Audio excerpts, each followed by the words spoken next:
Welcome to This Explainer. Today, we're going to uncover how a simple, unassuming strip of elastic on a football pitch evolved from a purely practical refereeing tool into a massive, powerful canvas for identity, protest, and political messaging.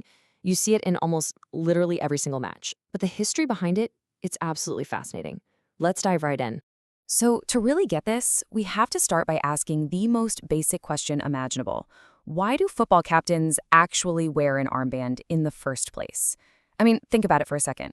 When Bobby Moore lifted the World Cup for England back in 1966, or Carlos Alberto for Brazil in 1970, neither of them were wearing one. So, where did this whole tradition even come from? Well, the original answer is purely logistical. Way back when, the armband wasn't some huge fashion statement or political banner. It was literally just a tool. Referees needed a way to quickly and easily pick out the team's designated speaker over the absolutely deafening noise of a packed stadium.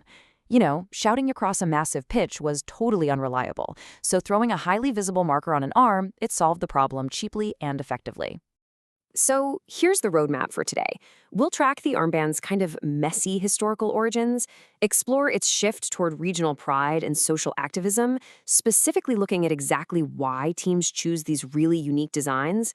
We'll examine a massive geopolitical controversy, and then finally, look at the brand new regulations trying to control the whole shebang. All right, part one, the origins of the armband. You might naturally think this was written into the rulebook from day one, right? But actually, global adoption was incredibly slow.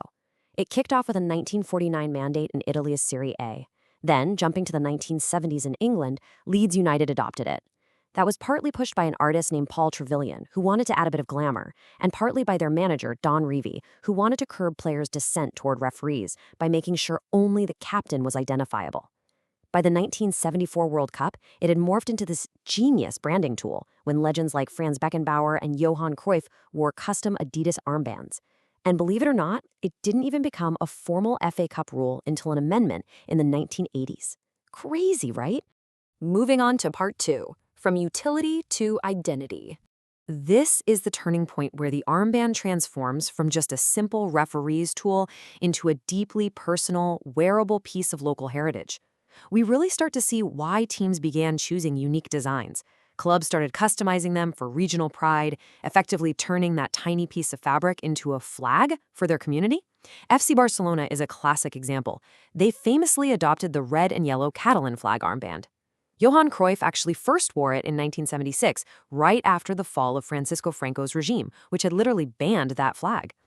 Then you have Athletic Bilbao, a club famously committed to fielding only players with Basque roots. They wear the white, green, and red of the Basque flag pattern. And Ajax proudly sports the black, red, and white of the Amsterdam flag. So for these clubs, the armband isn't just about on-pitch leadership. It's a bold, visual declaration of exactly who they are and who they represent. Now for part three, protests and community solidarity. As time rolled on, the narrative around the armband escalated significantly. It shifted from just showcasing historical local pride to highlighting active, ongoing global and community activism. We started seeing clubs choosing very specific armbands to stand in solidarity with fans who were actively suffering. A really poignant example is in the Netherlands. FC Groningen captains wear a special earthquake armband. This is a direct protest against local ground soil subsidence and devastating earthquakes caused by Europe's largest gas extraction field, which happens to sit right in their region. Whenever a sizable earthquake damages local homes or the political debate really heats up, the captain wears this band to tell the fans, hey, we see you and we stand with you. You can really feel the immense weight placed on the shoulders of the players wearing these messages. Similarly, over in Germany, the armband is heavily utilized for social activism. Clubs like SC Freiburg and St. Pauli champion diversity by exclusively wearing rainbow armbands all year round.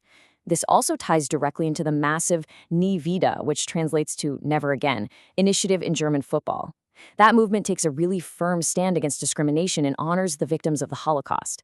The core motivation here is crystal clear. The armband acts as a powerful tool to reflect the absolute moral values of the club's community. Which brings us to part four, the One Love controversy. This is where things reached a global boiling point. The modern evolution of the armband recently became the center of a massive geopolitical clash on the world's absolute biggest stage through the One Love campaign. Now, rather than the traditional LGBT rainbow flag that a lot of people actually assume it to be, the One Love armband was specifically designed with its own distinct colors.